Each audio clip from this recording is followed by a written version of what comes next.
Hello guys, how are we doing and welcome back to the channel. This season in Black Ops 6 Ranked play, I've been fortunate enough to go from bronze all the way up to Iridescent, and there is a bunch of things I've seen people do that they definitely should not be doing. So today I bring you my top 10 mistakes I want you guys to try and avoid because I see it costing wins, I see it costing gunfights. We're going to be looking at things from just general mistakes I see people make, specific ones to every game mode, so S&D, hardpoint, and then control at the end. So there's going to be bits of information, whether you're bronze or crimson or anywhere in between. There's going to be something in this, hopefully you do, that you should definitely stop doing. We're going to kick it off with the general things I see that people could do to improve, you know, some things that are costing them. And the first one is probably the one I see most often, and it's the use of utilities. I don't see people use their frags, stuns, concussions, flashes, whatever you want to use them, and trophies anywhere near enough, or at least not efficient enough. Frags can be used not only to destroy an enemy who you know is already there, it can be used to block off a certain route, it can be used to, you can just throw a detonade on the ground. When I say detonade, it means you're not cooking a frag, you're just throwing a frag on the floor in a doorway whilst you reload. It can buy you time. It can just weaken an enemy, allow you to push through. Frags can do way much more than just killing an enemy you know is already there or you've already gotten weak behind a heady. Flashes and concussions can be used to give you information on certain areas. So let's say you throw one into P2 protocol or past P2 protocol, you don't get a hit. From that bit of information there, you didn't get a hit marker, tells you there's nobody there, and it means you can push through knowing that you're not going to have to take on any gunfights, which means you don't have to check every corner. You can be a little bit more rushed. But let's say you do stun people. Let's say it says 2 enemies stunned. You then know there's 2 people there, and it allows you to take on those engagements a little bit more cleverly than you would knowing that it only got 1 hit marker. So it gives you so much information. You don't just do it when you know someone's already there to win a gunfight. You can do it to gather information. It's so important. The next bit of utility, which I don't see people use efficiently enough even, is trophies. Now, they're so important to use on this game. They don't come anywhere near as quickly as they used to in previous iterations of Call of Duty Ranked play. So using them at the right place, at the right time is super important. If you're somewhere of importance, like an objective, whether you're sat on an objective or holding a power position that looks over an objective, throw one at your feet. If you're holding a cut that cuts off the entire map from the enemy spawn to where they need to be, put a trophy at your feet so you can't die from a simple stun or a simple nade. Take on these gunfights with knowing that you're going to be safe from any utility usage. So that's my number 1. Use your utilities properly. I do get into a little bit more information on these on my Help with Harrz, so if there's anything you want or any more explanations you have on any of these things, you can ask me down in the comments below, or just wait and just stick with the channel because I do cover all of these a lot going forward. If there's also throughout this, there's things that I'm not saying. There's obviously hundreds of things people do that cost them gunfights or wins. Let me know down in the description if there's any, or down in the comments, sorry, if there's any that you feel like I should have put in this video. The next one is going to be a quick talk on attachments. So I see people run the balanced stock all the time, and it's often for the wrong reasons. The balanced stock has attributes that relate to strafe movement speed, hipfire movement speed, and aim walking movement speed. 3 out of 4 of those attributes only benefit you when you're not ADS. Strafe movement speed is moving left to right when you're hip firing. Movement speed is just generic movement speed. It doesn't affect your ability to run faster when you're sprinting or tack sprinting. It's literally when you're absolutely not sprinting whatsoever. It only benefits that. And then finally, hip fire movement speed is literally, as I say, when you're hip firing going back and forwards, it's the ability to maintain a good speed when you're doing that. Aim walking movement speed is the only thing that helps you when you're actually ADS. So for me, I see a lot of people use balanced stock and they think it benefits them way more than it actually does. I think they misread the stats, they misread the pros, and as a result, they use the balanced stock because they think it's the best one. For me, I prefer to use the infiltrator stock. It just puts a heavy emphasis on aim walking speed, which is essentially when you're already ADS and you're strafing from left to right. It enables you to win gunfights you might not have been able to win otherwise. It makes you a little bit of a harder kill. And for me, putting all my eggs into that basket rather than doing a little bit of hip fire here and there is a much better thing. So yeah, balanced stock, I see people use it and they have the wrong idea about what it does. So that's my number 2 thing to avoid doing. Obviously, if you're happy with it and you know it's already a good stock to have and you're happy with its benefits and you know the benefits, fine. It's just for the people that think it does something different to what it actually does. Next thing is an obvious one and it is usable in every single game mode, and it's watching kill cams. There is a respawn delay of 2.5 or 3.5 seconds on hardpoint and control. Use that time wisely. You may as well sit in the kill cam, get information on enemy teammates. So the person who killed you, you watch the kill cam. Any blue dots or green dots of teammates you see through the walls are going to be their teammates, not your teammates. So it gives you vital information on if someone's trying to flank round, if there's people with the player you've just died from. And also, if you watch the kill cam long enough, it tells you where that player who's just killed you goes next, which is super valuable for S&D when there's limited information and people tend to be a little bit more cruddy and a little bit more ninja-like, let's say. So yeah, watching your kill cams, just do it. It's free info. Why not at the end of the day? Next one's going to be, there's a couple here that relate to S&D specifically. And I see this happen so many times, even all the way up to Crimson, right? In S&D, if you somehow manage to get in a 3v2 situation when your team has the player life advantage, or even a 3v2 or a 3v1 or a 2v1, where if you have more players than the enemy team, just stick together. It's that simple. I see so many people get 1v3 because they're all separate, they all get killed, the player then runs away, goes and hides, kills the next, runs away, goes and hides.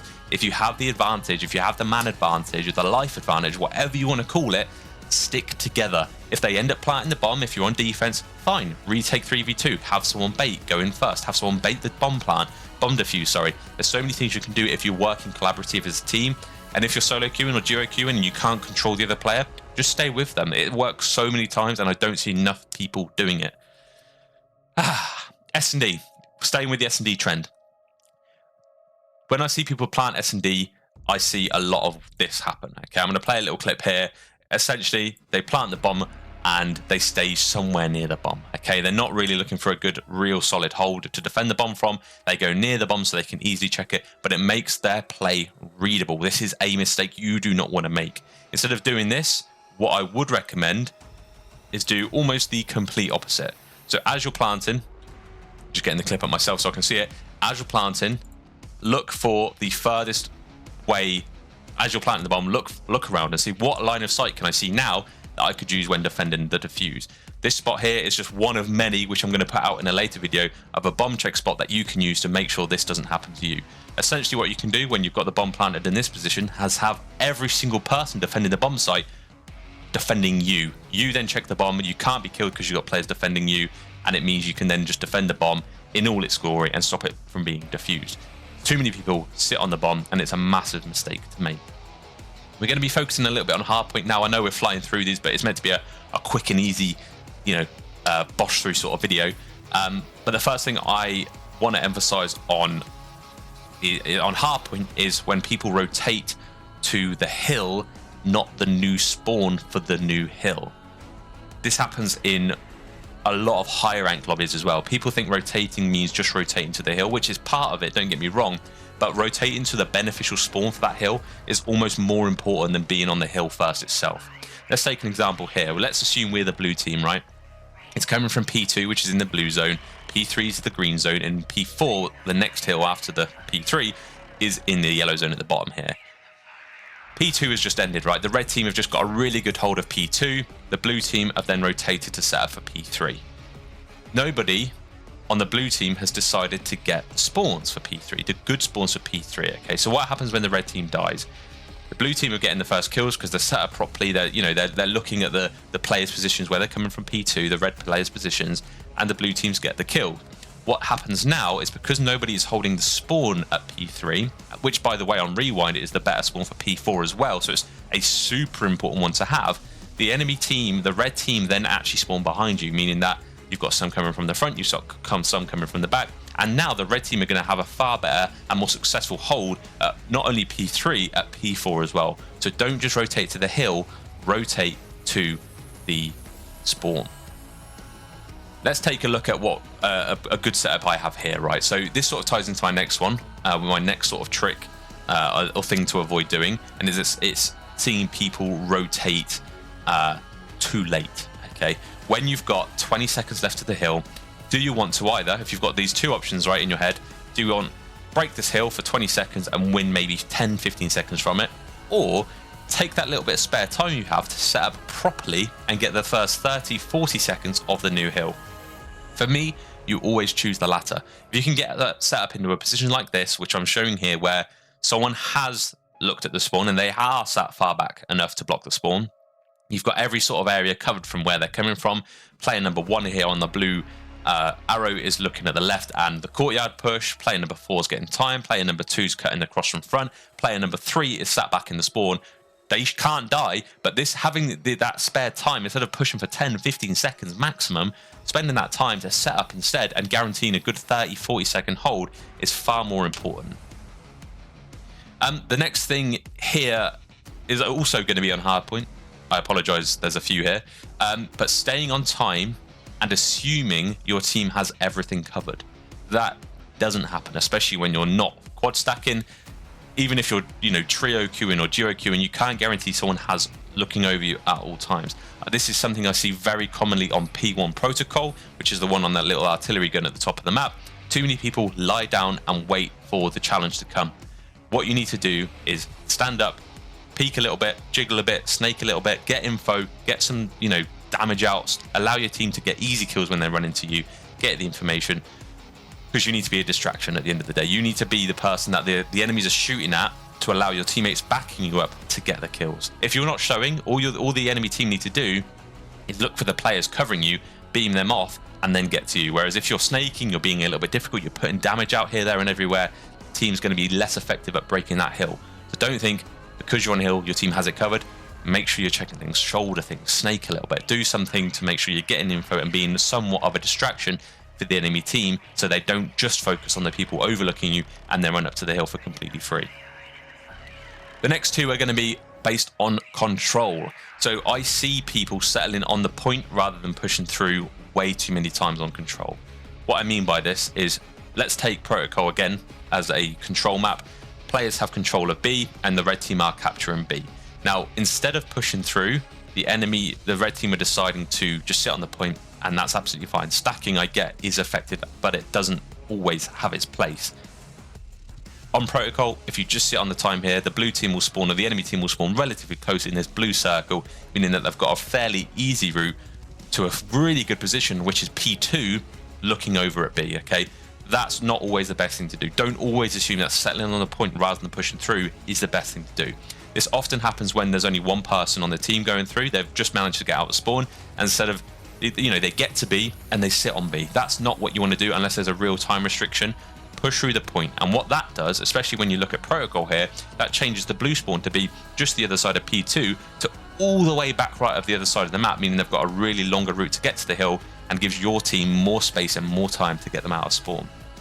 Because you're not on the objective doesn't mean you're not playing the objective, okay? That is almost just as important as someone sat on the capture point, capturing the control point, okay?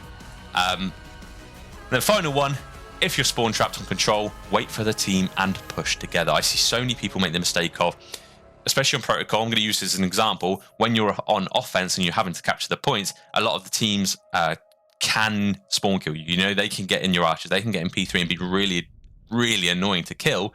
And what happens is you spawn in, you run forward, your teammate spawns in like a couple of seconds later, run forward. And every time that happens, you're dying one by one. What you need to do, if you notice your teammates are getting trapped, wait a moment, wait for them all to spawn in, and then you push one direction together.